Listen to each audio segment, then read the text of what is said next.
El jueves pasado mi papá me dejó lo que mi familia llamó la broma final, un sobre amarillento con un número de teléfono adentro. Mis hermanos se rieron. Mi mamá apartó la mirada. La abogada me observó en silencio, como quien sabe un secreto que aún no es momento de contar. Lo que ninguno de ellos sabía es que ese número de teléfono valía más que todo lo que se estaba repartiendo en esa sala, y yo solo necesitaba tener el valor de marcar. Pero antes de continuar, revisa si ya estás suscrito al canal y escribe en los comentarios ¿desde dónde estás viendo este video? Nos encanta saber hasta dónde están llegando nuestras historias. Mi nombre es Lucía Garza. Tengo 32 años y hasta la semana pasada yo era la decepción oficial de la familia. No era un título formal, claro. Nadie nunca se sentó frente a mí y me lo dijo con todas sus letras. Pero estaba en cada mirada de reojo durante la cena de Navidad. Estaba en la forma en que mi mamá respondía cuando alguien le preguntaba a qué me dedicaba. Ella suspiraba antes de responder, como si la pregunta en sí ya fuera una carga. Lucía vende pasteles, decía, con esa pausa estratégica en el medio. La pausa que significaba, sí, ya sé, yo también creo que le fue mal en la vida. Yo vendo pasteles. Tengo una pequeña repostería en casa, acepto pedidos por el celular, entrego los fines de semana en mi coche viejo que hace un ruido raro cuando acelero a más de 80 en la carretera. No es glamoroso. No es lo que mi familia esperaba de mí cuando tenía 18 años, y fui la primera de la familia en entrar a la universidad pública. Derecho. 4 años y medio completados. 6 meses antes de terminar, dejé todo. Nadie lo entendió. Nadie intentó entenderlo, a decir verdad. Lo que pasó fue simple. Mi papá tuvo un infarto. No el que lo mató, ese vino años después. El primero, el aviso, el que lo dejó con la mitad de la fuerza del lado izquierdo y una confusión al hablar que iba y venía como la marea. Mi mamá trabajaba a tiempo completo. Mis hermanos tenían sus vidas, sus trabajos, sus motivos, y yo era la menor, la que todavía estaba estudiando, la que teóricamente tenía tiempo. Entonces me quedé. Dejé las prácticas, suspendí la matrícula y pasé los siguientes 8 meses despertándome a las 6 de la mañana para ayudar a mi papá a hacer los ejercicios de fisioterapia que él odiaba. Él refunfuñaba, se resistía, a veces se enojaba y tiraba la toalla al piso. Y yo recogía la toalla y le decía, «Otra vez, papá», y él lo hacía de nuevo. Cuando se recuperó, mi beca había expirado. El puesto de mis prácticas ya había sido ocupado. La ventana se había cerrado de la misma forma en que se cierran las ventanas cuando miras hacia otro lado por mucho tiempo, y mi familia, que pasó esos 8 meses con sus vidas intactas, nunca se ofreció a ayudar a reabrir esa ventana. Mi mamá le dijo a sus amigas que yo simplemente no me había tomado los estudios en serio. Mi hermano mayor, Diego, dijo una vez en una plática familiar que yo había elegido el camino más fácil. El camino más fácil. Cuidar a un hombre enfermo a las 6 de la mañana todos los días durante 8 meses era el camino más fácil. Me lo tragué. Empecé a hacer pasteles porque necesitaba ingresos y porque aprendí la receta de mi abuela cuando tenía 12 años, y era lo único que sabía hacer lo suficientemente bien como para cobrar por ello. Se volvió un negocio pequeño. Se volvió mi vida. Y mi familia se volvió el tipo de cosa que soportas en Navidad y evitas el resto del año. Mi papá y yo, sin embargo, teníamos nuestro propio mundo. Todos los sábados por la tarde yo iba a su casa. No a la casa grande donde vivíamos cuando éramos niños. Esa se vendió después del divorcio de mis papás.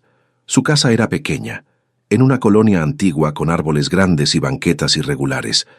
Él tomaba café en el porche, yo le llevaba algo que había horneado en la semana y nos quedábamos sentados sin hablar mucho.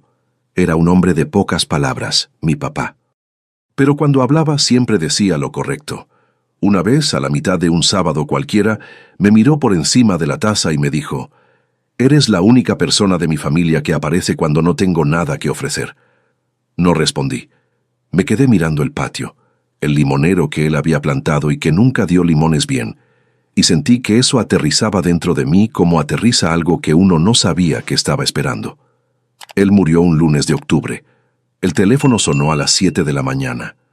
Era mi hermano de en medio, Javier, con voz de quien ya había procesado la noticia y estaba en la fase práctica. Papá falleció anoche. El entierro es mañana. La lectura del testamento es el jueves a las 2 de la tarde en el despacho de la licenciada Patricia Vargas. Colgó antes de que yo pudiera decir algo. Me quedé sentada en la orilla de la cama con el celular en las piernas. El cuarto estaba a oscuras. Afuera, una vecina barriendo la banqueta, el ruido de la escoba contra el concreto. Mi papá tenía 71 años. Había construido una empresa de logística desde cero, empezando con una camioneta vieja y un solo cliente, hasta llegar a una flotilla de 30 vehículos y contratos con distribuidoras en 4 estados. 40 años de trabajo, sudor y decisiones que nadie veía. Para mí, él era el hombre del porche, el café negro, el limonero terco. El jueves, llegué al despacho de la abogada con mi saco azul marino de hace 3 años, el mismo que uso cuando necesito fingir que tengo más de lo que tengo. El estacionamiento ya estaba lleno. El Hyundai del año de Diego, la SUV de Natalia, mi hermana de en medio que tiene 2 hijos, un esposo arquitecto y la habilidad de siempre llegar 5 minutos antes a cualquier lugar. El coche de mi mamá, que ella dijo que iba a vender pero nunca vendió. En la sala de espera, Javier y Natalia platicaban rápido cerca de la ventana. Por lo menos 2 millones en la cuenta, le escuché decir a Natalia. Más la empresa y las propiedades. Diego asentía con la cabeza, ya con la expresión de quien está calculando qué va a hacer con su parte. Me notaron cuando me senté del otro lado de la sala. Natalia me lanzó una mirada rápida, con las cejas levemente arqueadas. Ah, Lucía. No era un saludo, era una constatación. Como si mi presencia fuera una información logística y no emocional. La puerta del despacho se abrió. La licenciada Patricia Vargas, traje sastre azul oscuro, cabello corto, expresión cuidadosamente neutral. Familia Garza, estamos listos. Entramos. Yo entré al último. La sala olía a papel y aire acondicionado. Mesa ovalada, sillas de cuero, una lámpara que iluminaba todo con una luz ligeramente amarillenta. La abogada abrió la carpeta y comenzó. Diego se quedó con el departamento en Monterrey y 400,000 pesos en efectivo. Él cerró los ojos por un segundo, con ese tipo de alivio que produce una deuda antigua cuando desaparece. Natalia se quedó con la casa de campo en Querétaro, que mi papá compró en los 90 y 300,000 pesos. Anotó algo en su celular de inmediato. Mi mamá, a pesar del divorcio de hace 15 años, recibió un fondo de 200,000, lo que hizo que Diego frunciera el ceño pero no dijera nada. Los primos recibieron cantidades menores. Se mencionó a empleados antiguos de la empresa. Entonces la abogada pasó a la última página. Lucía Garza. Todos voltearon. Un sobre lacrado, para ser entregado directamente y abierto únicamente por la destinataria. Deslizó por la mesa un sobre pequeño, amarillento, con las orillas un poco arrugadas.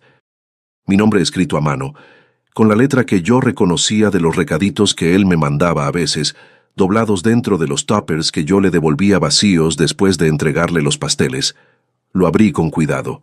Solo una hoja, un número de teléfono, 10 dígitos escrito en letra de molde. Abajo una línea. Llama cuando estés lista. JG. Solo eso.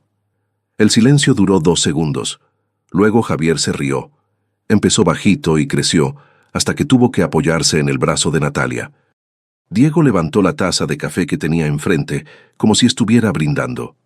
Mi mamá no se rió, pero desvió la mirada, lo que en ese contexto era casi peor. La licenciada Patricia Vargas se quedó sentada con las manos cruzadas, observándome. No con lástima, con algo que no supe nombrar en el momento. En el estacionamiento, Diego pasó a mi lado y dijo, con la naturalidad de quien comenta sobre el clima: Papá siempre fue muy sentimental contigo. Tiene sentido que te haya dejado un mensaje de despedida. Y se fue. Yo me quedé parada al lado de mi coche, con el sobre en la mano, escuchando los motores de los otros autos salir uno por uno. Cuando solo quedó el silencio, me subí. Cerré la puerta. Puse el seguro. El sobre estaba en el asiento del copiloto, la letra de mi papá mirándome. Llama cuando estés lista. Mis manos no temblaban. Extrañamente, no temblaban. Lo que sentía no era humillación. aunque la humillación también estaba ahí. Era una claridad fría, del tipo que aparece cuando todo lo que sospechaste por años finalmente se confirma de golpe, sin ceremonias, sin delicadeza. Agarré el teléfono. Marqué. Sonó 3 veces. Contestó la voz de un hombre, tranquila, pausada, como de alguien que estaba esperando. Buenas tardes. ¿Con quién hablo? Tragué saliva. Lucía Garza. Mi papá me dejó este número. Una pausa corta, del tipo que no es vacilación, es preparación. Estaba esperando tu llamada, Lucía. Mi nombre es Arturo Delgado. Tu papá me buscó hace 16 años. Necesitamos platicar en persona. ¿Puedes venir a Guadalajara mañana? El corazón se me aceleró, no por miedo, por algo más difícil de nombrar. ¿Qué es esto? ¿Qué me dejó mi papá? No puedo discutirlo por teléfono. Tráete tu INE, CURP y acta de nacimiento. Te puedo mandar la dirección ahorita. Me la mandó. Un despacho en Avenida Vallarta, el nombre en la placa, Delgado y Asociados, Planeación Patrimonial. Me acosté esa noche sin poder dormir. Me quedé viendo el techo, intentando entender qué podría haber construido mi papá en secreto durante 16 años, y por qué razón en el mundo me habría elegido a mí para recibirlo. A mí, la que vendía pasteles. A mí, la que no terminó la universidad. A mí, a la que mi familia describía como la que no la armó en la vida. En la mañana, me desperté a las 5:30 sin necesitar la alarma. Me bañé, me puse mi ropa más seria y manejé 4 horas hasta Guadalajara, con el sobre en la bolsa del abrigo. El despacho estaba en el 3er piso de un edificio de cantera, en la zona histórica de la ciudad, sin ostentación, una recepcionista que ya se sabía mi nombre. Plantas en la entrada, luz natural, el tipo de lugar que no necesita gritar que es serio porque lo es. Don Arturo Delgado tenía unos 60 y tantos años, el cabello completamente blanco, lentes de armazón delgado. En la pared detrás de su escritorio, una fotografía enmarcada. 2 hombres más jóvenes dándose un apretón de manos frente a un camión. Reconocí a mi papá de inmediato. Tal vez de unos 35 años, con la cara más llena, esa sonrisa que guardaba para cuando creía que nadie le estaba prestando atención. Ese fue el primer contrato que cerramos juntos, dijo Arturo, siguiendo mi mirada.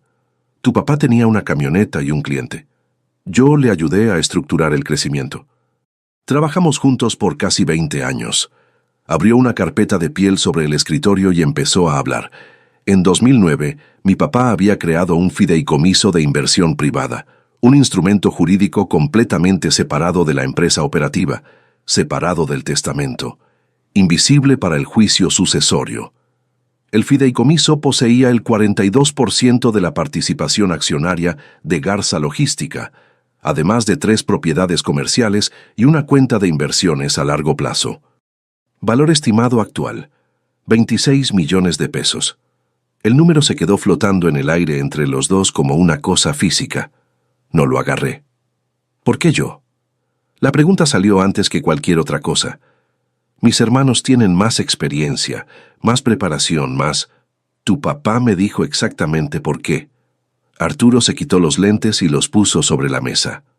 Palabra por palabra, Lucía apareció cuando yo me caí.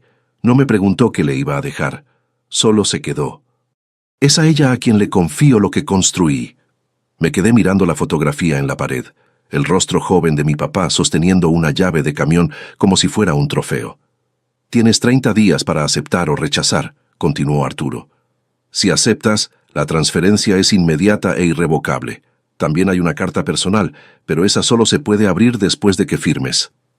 ¿Y si no llamaba? Si hubiera tirado el sobre a la basura, el fideicomiso se habría transferido íntegramente al Instituto Alianza, una organización de educación profesional para jóvenes en situación vulnerable con la que tu papá colaboraba desde hace años. Arturo me miró con atención. Él quería que la persona que recibiera esto llegara por su propia cuenta, sin presión, sin incentivos.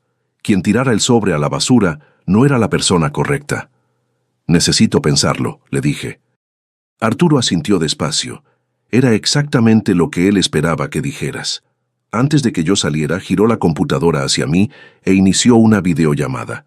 Una mujer apareció en la pantalla, de unos 55 años, cabello corto y canoso, ojos que evaluaban sin juzgar. Detrás de ella, una oficina con pizarrones blancos llenos de cronogramas. Lucía, ella es Mónica Cárdenas, es la directora ejecutiva interina de Garza Logística desde hace 2 años, desde que la salud de tu papá empeoró. Mónica me miró por la cámara durante un largo momento. Tu papá me hablaba de ti, me dijo. Siempre que le preguntaba por la familia, hablaba de ti al final, pero con una atención diferente, de la misma forma en que la gente habla de las cosas que importan de verdad. No tengo preparación en administración, le dije. Era necesario decirlo. No terminé la carrera. Hago pasteles. Ya lo sé. Mónica no desvió la mirada. Tu papá también lo sabía. Me dijo que eso no era lo que él estaba buscando. Lo que él buscaba era alguien que diera la cara, que no desapareciera cuando las cosas se pusieran difíciles. Hizo una pausa. Si aceptas, me quedo 12 meses como tu mentora. Después, la decisión es tuya. La llamada terminó. Me quedé sentada en la oficina de Arturo un rato más, mirando por la ventana hacia la calle allá abajo, la gente pasando con paraguas, un camión deteniéndose, una paloma posándose en el borde. En el camino de regreso al coche, el celular vibró. Mensaje de Diego al grupo de la familia. ¿Alguien sabe qué traía ese sobre? Lucía se desapareció después de la lectura. Javier respondió con un emoji de payasito. Natalia mandó: seguro algún mensaje emocional de papá. Siempre fue así con ella. No contesté. Manejé de regreso a casa con las 2 manos en el volante, el recibo con la dirección de Arturo doblado en la bolsa y un peso en el pecho que no era tristeza, sino la extraña sensación de ser vista por alguien que ya no está aquí para ver lo que pasa después. Esa noche esparcí los documentos en la mesa de la cocina. INE, CURP, acta de nacimiento, todo alineado como piezas de un juego. Puse la alarma a las 6. Me quedé mirando el sobre vacío por un rato antes de apagar la luz. Llama cuando estés lista. Ya lo estaba. A la mañana siguiente me marcó mi hermano mayor. Diego tiene la costumbre de llamar temprano cuando quiere algo, como si el horario le diera una ventaja estratégica. Eran las 7:20 cuando sonó el teléfono. Yo ya estaba de pie, con el café en la mano, y lo dejé sonar 4 veces antes de contestar. Su voz sonaba más cálida de lo normal. Esa calidez calculada de quien está a punto de pedirte un favor, pero prefiere que parezca una plática. Lucía. ¿Cómo estás? Sé que estuvo pesado lo de ayer. Pausa. Quería saber si estabas bien. Le dije que sí. Mira, continuó. Mi socia se enteró de que recibiste un número de teléfono en el testamento. Tiene una amiga abogada especialista en herencias. Dice que a veces los testamentos esconden activos no declarados y que la familia tiene derecho a investigar.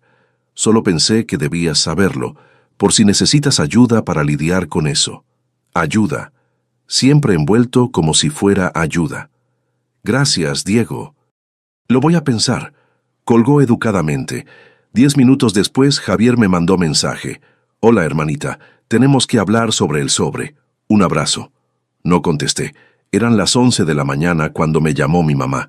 Ella no usó la voz de ayuda, usó su voz de siempre. Esa que mezcla cansancio con autoridad, como quien carga un peso y quiere que te des cuenta. Diego me contó sobre el número. Lucía, si hay algo relacionado con la empresa de tu papá, la familia tiene derecho a saberlo. No es cuestión de desconfianza, es cuestión de transparencia.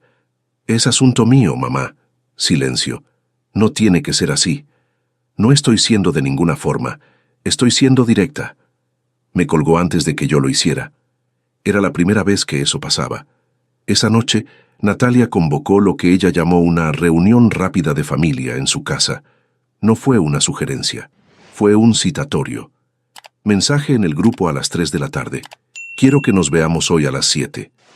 Tenemos que platicar sobre la sucesión. Llegué.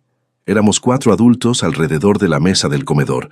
Diego, Javier, Natalia y mi mamá, con expresiones de quienes ensayaron lo que iban a decir, pero fingen que no.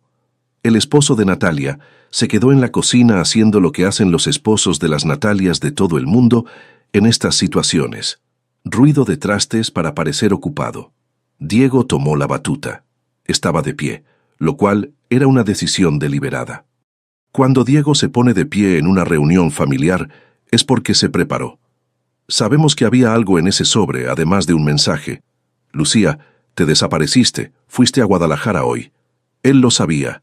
Alguien me había visto en la carretera o en el estacionamiento. Los pueblos chicos tienen ojos en todos lados, y tenemos derecho a entender qué está pasando con el patrimonio de papá. Lo que estaba en el sobre, me lo dejaron a mí, dije. El resto del inventario está claramente establecido en el testamento que todos firmaron. Los activos ocultos no aparecen en el testamento, dijo Natalia. Estaba usando el tono que usa cuando hace juntas de condóminos, firme sin ser grosera, el tipo de firmeza que se cree razonable pero no lo es. Cualquier participación accionaria que papá tuviera y que no estuviera declarada pasa a la masa hereditaria y se divide en partes iguales. No es así de simple, le contesté. ¿Y tú qué sabes de eso?, preguntó Javier. No con enojo, con sorpresa genuina, como si yo hubiera hablado en chino. No respondí. Dejé que el silencio hiciera el trabajo. Diego se cruzó de brazos. Lucía, no tienes experiencia jurídica, no tienes experiencia en negocios. Si papá dejó algo relacionado con la empresa, vas a necesitar ayuda. Para eso estamos nosotros. La sala se quedó en silencio. Mi mamá miraba la alfombra. Lo voy a consultar con mi abogado, dije. Después de eso, la familia tendrá su respuesta. Agarré mi bolsa, me la colgué al hombro y me levanté. Diego abrió la boca. Lo dejé con la palabra en la boca. Buenas noches. La puerta se cerró con un clic limpio. Escuché que empezaban los murmullos antes de llegar al final del pasillo. Era la primera vez que salía de una reunión familiar sin defenderme, sin dar explicaciones, sin pedirles que me entendieran. Y la sensación, lo confieso, era de libertad. La libertad incómoda de quien se da cuenta de que pasó años en un juego que no necesitaba jugar. Manejé de regreso a casa con la ventana a medio bajar. La noche estaba fresca, ese tipo de frescura de otoño que huele a tierra mojada y pasto alto. Le marqué a Arturo Delgado en cuanto llegué. Contestó al segundo tono. Voy a firmar, le dije, el viernes. Excelente. Su voz no demostró sorpresa, lo que me dio la sensación de que él también ya lo sabía. Una cosa más, Lucía. Tu papá incluyó una cláusula de no impugnación. Si cualquier miembro de la familia intenta impugnar el fideicomiso o cuestionar su capacidad en el momento de la creación, la parte que recibieron en el testamento queda congelada hasta que haya una resolución judicial. Puede tardar años. Él sabía que lo iban a intentar. Él sabía todo, dijo Arturo. Por eso te escogió a ti. Colgué. Me senté a la mesa de la cocina en el silencio de mi departamento, el refrigerador zumbando bajito. Saqué de la bolsa la receta de pastel de naranja que había anotado en un papelito esa mañana, antes de que todo esto empezara. Una hoja de cuaderno cuadriculado, letra chiquita, los ingredientes en orden. A veces, la continuidad de las cosas pequeñas es el único suelo firme que existe. Viernes. El despacho de Arturo Delgado olía a café recién hecho y papel viejo, la combinación más honesta que hay. Firmé cada página con la pluma que Arturo puso sobre el escritorio, una pluma antigua, pesada, que me dijo que mi papá le había regalado en su 10º aniversario de trabajar juntos. Mi mano estaba firme. No sabía que la mano podía estar tan firme en un momento así. Cuando terminé, Arturo sacó del cajón un sobre más pequeño que el primero, con mi nombre en la portada con la letra de mi papá, más temblorosa de lo que yo recordaba, escrita más recientemente. Solo después de la firma, me dijo. Esas eran sus instrucciones. Lo abrí despacio, una sola página, la letra de molde cuidadosa, con algunos temblores en los bordes de las letras que él no habría tenido cuando yo tenía 20 años, y él 51, sano, de pie, lleno de planes. Lucía. He observado a esta familia por mucho tiempo. Los amo a todos a mi manera, pero aprendí que el amor y la lealtad son cosas diferentes, y que no todos los que te aman van a estar ahí cuando te caigas. Tú estuviste. Todos los días a las 6 de la mañana, sin que yo te lo pidiera, sin que nadie te lo pidiera. Dejaste lo tuyo para estar de pie a mi lado, cuando yo apenas podía mantenerme en pie solo. Nunca me preguntaste qué ibas a recibir a cambio. Esa fue la respuesta que yo necesitaba. No te estoy dejando dinero, te estoy dejando una responsabilidad, que es la única herencia que vale la pena. Cuida de lo que construí, y cuídate a ti primero. Papá. Doblé la carta. Arturo esperó en silencio, con la discreción de quien sabe que hay momentos que no necesitan compañía. El papel olía ligeramente a algo que no pude identificar de inmediato. Luego entendí, era el mismo olor de su camioneta, ese perfume a cuero viejo y menta que usó toda la vida. No sé cómo era posible, pero ahí estaba. El siguiente paso, dijo Arturo amablemente, es una notificación formal a la familia. Te recomiendo que lo hagamos de forma estructurada, con toda la documentación presente. El lunes, dije, en la casa de mi papá. Arturo asintió. Hay algo más. Mónica te quiere presentar al equipo esta misma semana. Son 41 empleados, 2 contratos esperando firma, y una situación que tendrás que decidir pronto. Abrió otra carpeta. En los últimos 18 meses, mi hermano Diego había presentado reportes de gastos inflados por un valor de 180,000 pesos, usando la empresa como excusa para reembolsos que no correspondían a ninguna operación real. Mi papá se había dado cuenta, lo tenía documentado. No había tenido tiempo de resolverlo. Ese era uno de los motivos por los que tu papá nunca le pasó el control a Diego, dijo Arturo. Cerré la carpeta. Me quedé mirándola por un momento. Vas a tener que lidiar con esto. Arturo no lo suavizó. Fue la declaración más honesta que alguien me había hecho en mucho tiempo. Lo sé. En el camino de regreso, me marcó Mónica. Voz directa, sin rodeos, tal como iba aprendiendo que era su estilo. ¿Firmaste? Firmé. Perfecto. ¿Puedes estar en la oficina el lunes a las 8 de la mañana? Sí. Tráete ropa cómoda. Vamos a visitar 2 obras antes de la comida. Colgué sonriendo sin querer. Esa noche, el grupo de la familia hizo erupción. Diego mandó un mensaje larguísimo, algo raro en un hombre que escribía tan poco. Había contratado a una abogada. Cualquier fideicomiso creado por mi papá podía ser impugnado bajo el argumento de capacidad mental reducida. Tenía 71 años. Historial de infarto, historial de deterioro cognitivo temporal. Había un caso. Javier contestó en segundos. Estoy de acuerdo. Todos somos iguales en esta familia. Natalia. Papá no estaba en condiciones de tomar decisiones complejas en los últimos años. Necesitamos investigar. Mi mamá, a las 11:47 de la noche, me mandó un mensaje privado. Mija, te van a despedazar en los tribunales y no tienes dinero para pagar un abogado de verdad. Entrégalo ahorita y lo resolvemos en familia.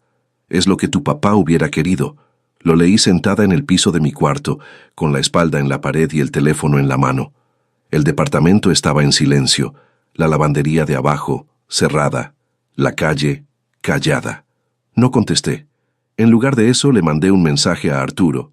Sábado, 10 de la mañana, en la casa de mi papá. Por favor, avísele a la familia a través del despacho de la abogada del testamento. Tráigase todos los documentos. Me contestó en menos de 1 minuto. Ya estoy redactando el aviso.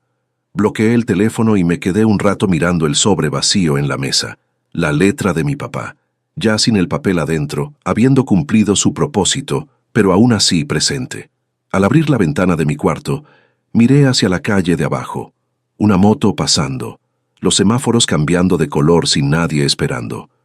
Esa hora de la madrugada en la que la ciudad respira distinto, más lento, más honesta. Mañana, entraría a la casa de mi papá y por primera vez en mi vida no sabrían qué esperar de mí. Sábado, la casa de mi papá. El pasto estaba un poco crecido. Nadie lo había cortado desde el velorio. La bugambilia en la barda estaba floreciendo de un rosa intenso, como si no supiera lo que había pasado. 12 coches estacionados en la calle. Mi familia había llegado temprano, lo que significaba que estaban ansiosos, lo que significaba que tenían miedo. Entré a las 10 en punto. Arturo Delgado venía detrás de mí. La sala estaba llena. Diego en el sillón que quedaba frente a la entrada, el lugar que mi papá usaba cuando quería ver quién llegaba. Traía saco. Natalia y su esposo en el sofá, ella con una libreta en las piernas, Javier en una silla de lado, con la postura del que intenta parecer neutral pero no puede. Mi mamá en el sillón de respaldo alto, con la mandíbula apretada y las piernas cruzadas. Tías, tíos y primos que casi nunca veía, distribuidos por los rincones. Alguien había traído sillas de la cochera. Diego se enderezó cuando vio a Arturo. Reconoció el nombre al instante, lo vi en su cara. Arturo había manejado la parte legal de la empresa por 20 años. Todos los que trabajaban con mi papá sabían quién era. Arturo puso su portafolios en la mesa de centro, lo abrió sin ceremonias y empezó. El fideicomiso de inversión privada fue establecido en 2009. Un instrumento legal separado del testamento. No entra en el juicio sucesorio, no forma parte de la masa hereditaria. No puede ser modificado, disuelto o afectado por ninguna impugnación al testamento. El fideicomiso posee el 42% de la participación en Garza Logística, además de 3 propiedades comerciales y una cuenta de inversiones a largo plazo. Valor estimado actual, 26 millones de pesos. La única beneficiaria es Lucía Garza. Lucía firmó los documentos de aceptación el día de ayer. La transferencia es inmediata e irrevocable. El silencio que siguió era el tipo de silencio que ocupa espacio físico. Diego fue el primero en moverse. El sillón se recorrió hacia atrás sobre el piso de madera. La voz le salió ronca en la primera palabra. Eso es un fraude. Mi papá no tenía las facultades mentales para crear algo así. Tuvo un infarto. Tenía la cognición comprometida. Arturo sacó 3 carpetas y las puso sobre la mesa. Evaluaciones independientes de capacidad mental, realizadas en 2009, 2017 y 2022, por médicos certificados sin ninguna relación con la familia. Todos los dictámenes notariados y registrados. Sientan la libertad de revisarlos, dijo Arturo. Diego no tocó las carpetas. Tenía los puños apretados a los costados del cuerpo. Javier se levantó tan de golpe que se pegó en la rodilla con la mesa. Entonces yo recibo el departamento y ella, me señaló como si yo fuera un mueble en el inventario, recibe 26 millones. Ella hace pasteles. Ni siquiera terminó la carrera. Arturo no se inmutó. La distribución del testamento y el fideicomiso son 2 instrumentos jurídicos distintos. Su padre fue muy claro con ambos. Mi mamá se volteó hacia mí.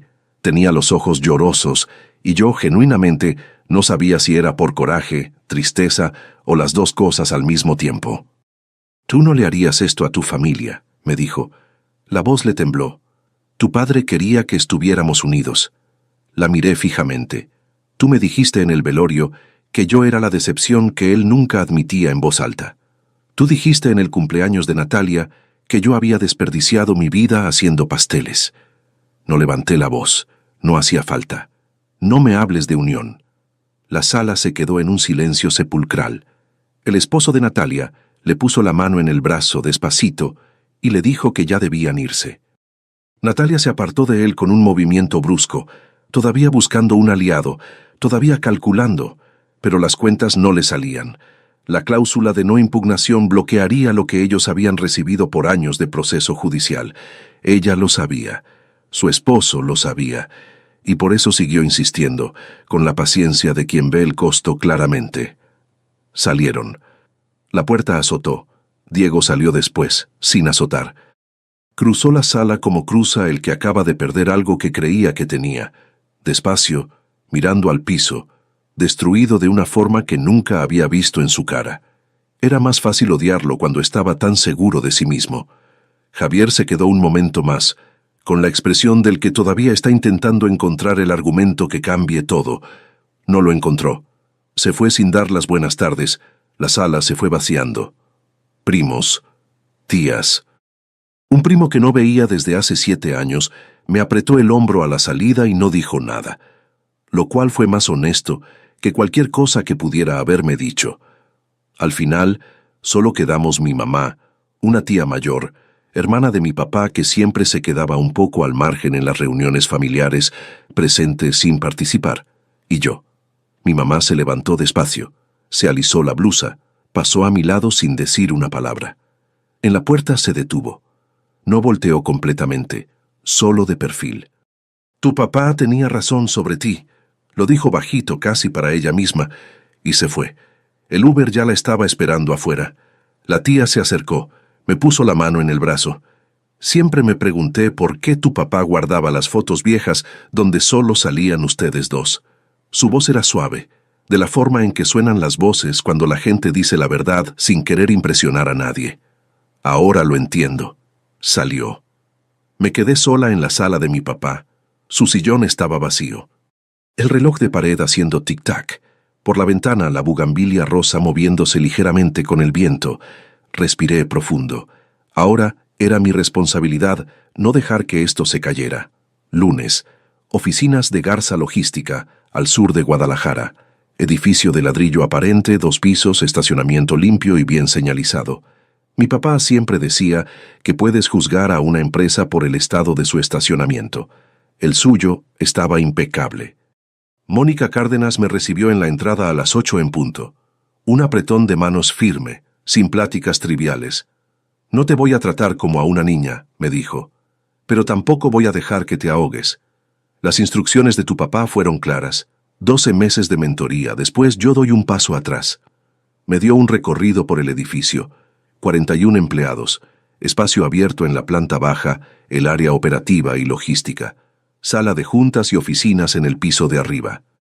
Un pizarrón en el pasillo con la lista de las 7 rutas activas con cronogramas, volúmenes y responsables. En mi primer día, no entré a la oficina de la dirección. Me senté en la sala de juntas mientras Mónica me ponía al tanto de las operaciones. 7 rutas activas, 2 contratos en espera de firma. Un problema de personal que dejó para el final. Diego contrató a 2 empleados en los últimos 18 meses, me dijo, abriendo un Excel. Puestos creados específicamente para ellos, sin descripción clara de responsabilidades, sin metas. Los 2 están en la nómina sin entregables documentados. ¿Qué hubiera hecho mi papá?, le pregunté. Evaluación de desempeño en 90 días. El que no cumpla con los criterios se le da de baja con su liquidación de ley. Haz eso. Mónica asintió, sin sorpresa en la cara. Ella también estaba esperando esa respuesta. Firmé los 2 contratos pendientes, después de que me explicó los términos línea por línea. Sin ceremonias, sin fotos, sin anuncios. Después manejé de regreso a Tlaquepaque, con las ventanas abajo y las milpas altas a la orilla de la carretera. La llamada de Diego llegó 4 días después. Esta vez su voz no era cálida, estaba fría, el tipo de frío que es la última capa antes de la desesperación. Pusiste a los 2 en evaluación. Uno de ellos es mi recomendado directo. Que esté recomendado no significa que tenga el puesto asegurado, le dije. Si cumple con los criterios, se queda. Me estás castigando. Estoy aplicando el mismo estándar para todos. Una pausa larga. Con o sin fideicomiso, voy a cuestionar esto en los tribunales. Estás en tu derecho, le dije, pero Arturo ya le mandó una notificación formal a tu abogado. Si impugnas el fideicomiso, la cláusula entra en vigor. El departamento y el dinero que recibiste se quedan bloqueados hasta que haya una resolución de un juez. Puede tardar años. Silencio, de ese que casi se puede ver. Me estás amenazando. Te estoy informando. Hay una diferencia. Colgó. Me quedé sentada a la mesa de la cocina con las palmas de las manos presionando la superficie. Diego me enseñó a andar en bicicleta cuando yo tenía 6 años. Se quedó a mi lado mientras me caía 5 veces y se negó a irse hasta que logré darle la vuelta a la cuadra sin caerme. Ese Diego y el que me acababa de colgar el teléfono eran la misma persona. El amor y el dolor coexistiendo en el mismo lugar. Mi papá lo sabía. Tal vez por eso lo había documentado todo con tanto cuidado. 3 días después, llamó Natalia, voz seca, sin la capa de falsedad de las reuniones familiares, directa, casi cruda. Invertí casi todo el dinero que recibí de la sucesión en una franquicia que no va bien. Solo me quedan como 40,000. Mi esposo está hablando de separarnos. Esperé. Sé lo que dije sobre el sobre. Sé lo que dije sobre ti. Tragó saliva. Estaba equivocada. No le dije que no pasaba nada, porque sí pasaba, pero tampoco le dije nada más allá de eso. Garza Logística está buscando proveedores de tecnología para el rastreo de flotillas y comunicación con clientes, le comenté. Si tienes algún producto o servicio que encaje, puedes presentarlo formalmente en el proceso de licitación, como cualquier otra empresa. Silencio del otro lado. ¿Quieres que compita en el proceso normal? Quiero que compitas. Si es la mejor opción, firmamos. Si no lo es, ni modo. Otra pausa. Cuando volvió a hablar, había algo diferente en su voz. No exactamente calidez, sino reconocimiento. Eres diferente. No soy diferente, le contesté. Me estás viendo por primera vez. 3 meses después de la lectura del testamento, esto fue lo que pasó. Diego impugnó el fideicomiso. Su abogado metió una demanda alegando capacidad mental reducida.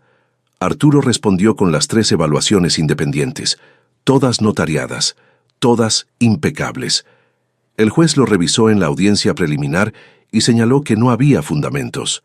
Mientras tanto, la cláusula de no impugnación bloqueó el departamento y el dinero que Diego había recibido. Sus honorarios de abogados llegaron a los 60,000 pesos en 2 meses. Su esposa, a la que nunca había visto cuestionarle nada de lo que decía, se fue a vivir temporalmente a casa de su mamá. No le pidió el divorcio, pero el silencio entre ellos decía más que cualquier papel. Los 2 empleados sin funciones claras pasaron por la evaluación de 90 días. Los 2 salieron por debajo de los criterios en todas las métricas. Recursos Humanos procesó sus bajas con la liquidación de ley. Uno de ellos me mandó un mensaje 2 meses después diciéndome que había empezado un curso de administración de transportes por su cuenta. No necesité dinero extra para lograr ese resultado, solo necesité establecer reglas claras. Natalia le presentó una propuesta de un sistema de rastreo a Mónica. El producto era sólido, pero tenía sus fallas. Mónica le pidió 2 rondas de revisión. Natalia hizo las 2 sin quejarse, lo que me dijo más de ella que cualquier plática familiar que hayamos tenido en los últimos 10 años. Al final del 3er mes, firmamos un contrato piloto. Su esposo retiró la petición de separación. Mi mamá se gastó una parte de lo que recibió pagando deudas viejas que nunca le había mencionado a nadie. El resto estaba intacto, pero sin ningún plan. Y yo estaba en la oficina 5 días a la semana. No fingía saberlo todo. Hacía las preguntas que mi papá hubiera hecho. ¿Esto es sostenible a largo plazo? ¿Esto le sirve a la gente que depende de ello? Me sentiría orgullosa de esto en 10 años. Me metí a un programa ejecutivo en línea, no un MBA, algo más práctico, enfocado en operaciones. Estaba aprendiendo, eso bastaba. 5 meses después, Mónica me dejó una carpeta en el escritorio. Una propuesta que mi papá había elaborado 2 años antes de morir. Un centro de logística, compartida para pequeños productores agrícolas de los Altos de Jalisco, permitiéndoles acceder a transporte refrigerado y con rastreo que individualmente nunca podrían pagar. Diego había vetado el proyecto diciendo que los márgenes de ganancia eran muy pequeños. Mi papá lo archivó pero no lo borró. En la portada, una anotación a mano, la letra temblorosa, reciente. Aquí fue donde empezamos. Deberíamos devolver el favor. ¿Cuánto costaría retomarlo?, pregunté. Inversión inicial de 3 millones. El terreno para el centro de distribución ya le pertenece al fideicomiso. Tu papá lo compró en 2018. Mónica se cruzó de brazos. No nos va a hacer millonarias, pero le va a cambiar la vida a muchísima gente que no tiene cómo resolver esto por su cuenta. Apruébalo. Mónica levantó una ceja. ¿Estás segura? Los márgenes son... Diego no está aquí. Hice una pausa. Apruébalo. Casi sonrió. Empiezo con los preparativos la semana que entra. 6 meses después de la lectura del testamento, me llamó Diego. Su voz sonaba diferente, más baja, sin la textura de confianza que siempre había tenido. El tipo de voz que tiene un hombre después de estar a solas con su propia conciencia por demasiado tiempo. Ya desistí de la demanda, dijo. No hay caso. Los dictámenes están impecables. Mi abogado me lo dijo de frente. Ya lo sé. Mis honorarios llegaron a los 80,000. Casi todo el valor del departamento. Pausa. Quería preguntarte si hay alguna vacante en la empresa. Me quedé en silencio por un momento. Por la ventana de la oficina vi el letrero de Garza Logística, las letras verdes que mi papá había escogido porque el verde era el color de la empresa desde la primera camioneta. «Tienes 20 años de experiencia en operaciones», le dije. «No voy a fingir que eso no existe. Pero vas a pasar por el mismo proceso de selección que cualquier candidato externo. Entrevista, evaluaciones, verificación de referencias, sin títulos especiales, sin puesto asegurado». Una larga pausa. «Y Diego, los reportes de gastos de los últimos 18 meses. Mi papá los documentó. Si entras, eso se va a manejar formalmente». La pausa que siguió fue aún más larga. «Entiendo». La voz le falló un poco. Lucía lo que dije en la reunión sobre que papá no estaba en sus cabales, sobre que se confundía. Se detuvo. Volvió a empezar. No estaba confundido. Era la persona más lúcida que yo conocía. Yo lo sabía. Solo no quería que fuera verdad porque significaba que él me veía tal como era. Fue la cosa más honesta que Diego había dicho en años. «Mándale tu CV a Recursos Humanos», le dije. Un año después, Nochebuena, la casa de mi papá. Técnicamente mi casa ahora, aunque todavía necesito un segundo para recordarlo cuando llego. Mantuve todo tal como estaba. La mesa que él compró en un tianguis de antigüedades y en la que se pasó todo un fin de semana lijando y barnizando. Los libreros de la sala con sus libros, la mayoría sobre logística y administración, algunos de cocina que nunca admitía tener, pero que usaba muy seguido. Su sillón en la cabecera de la mesa, vacío, con un florerito con flores amarillas, que la señora del mercado me dijo que él compraba todas las semanas. Ella no tenía idea del motivo, pero ahora yo sí. Mi mamá llegó temprano. Entró por la cocina y se puso a picar verduras sin pedir permiso, que era su forma de integrarse, sin tener que pedirlo. No le dijo a nadie que su hija era la que dirigía la empresa. Lo que sí dijo en una plática con mi tía mientras yo estaba en la sala fue: «Lucía hace el pavo más rico que he probado en mi vida». Era un elogio pequeño, pero era un elogio de verdad. Lo acepté. Diego llegó y pasó por el proceso de selección. Fue contratado como coordinador senior de operaciones, no como director. Lo aceptó sin cuestionar nada. Estaba sentado al lado de Javier, y los dos platicaban de fútbol como lo hacían cuando éramos niños. Natalia llegó con sus 2 hijas y su esposo. El contrato piloto del sistema de rastreo había reducido los costos operativos en un 18%, y Mónica estaba evaluando ampliar el alcance. Natalia me llamó por el apodo de la infancia que yo no escuchaba desde hace 10 años. Una cosa chiquita. En una familia que mide la distancia en sílabas lo es todo. Después de la cena salí sola. El patio era grande, con árboles viejos y un gallinero que mi papá había construido y después desarmado. Al fondo un cuartito, mitad de ladrillo y mitad de madera, con una puerta que en los últimos años usaba como bodega. Quité el candado. Adentro, entre cajas y herramientas, había una repisa con los frascos de mermelada que mi abuela solía hacer, vacíos desde hacía años pero seguían ahí, y a un lado en una cajita de cartón una libreta. La abrí. La letra de mi papá, de joven en un papel con pinta de los años 80, apuntes de clientes, rutas, costos de gasolina, el mapa de una empresa que aún no existía. La primera página tenía un título escrito en mayúsculas, subrayado 2 veces. Plan. Cerré la libreta despacio. Me quedé parada en la oscuridad del cuartito, con el olor a madera vieja y papel húmedo, escuchando las voces de allá adentro, las risas, el ruido de los platos. No sabía a qué iba a oler esa casa dentro de 20 años. No sabía si iba a lograr mantener todo en pie, tomar las decisiones correctas, no perder lo que él había construido. Pero sabía una cosa. Él había empezado con una camioneta y una libreta. Yo había empezado con un sobre y un número de teléfono. Y yo había llamado. Me puse la libreta bajo el brazo y caminé por la banqueta del patio de regreso a la cocina iluminada, donde alguien había empezado a cantar algo desentonado y todos se estaban riendo. Parecía una familia, de las de verdad. Si llegaste hasta aquí, gracias por quedarte. Esta historia es para el que alguna vez sintió que estaba afuera mientras todos los demás estaban adentro. Para el que fue llamado decepción, por alguien que se suponía que debía apoyarlo. Para el que se quedó cuando lo más fácil era irse, y nunca le dieron el crédito por ello. Tu valor no se define en la mesa de nadie, se construye en las horas silenciosas, cuando nadie te está viendo. Ahora, si te gustó esta historia, dale a suscribirse y dime en los comentarios, ¿qué parte te dejó con la boca abierta? Ah, y no olvides hacerte miembro para tener acceso a videos exclusivos que no subo aquí. Te espero por allá.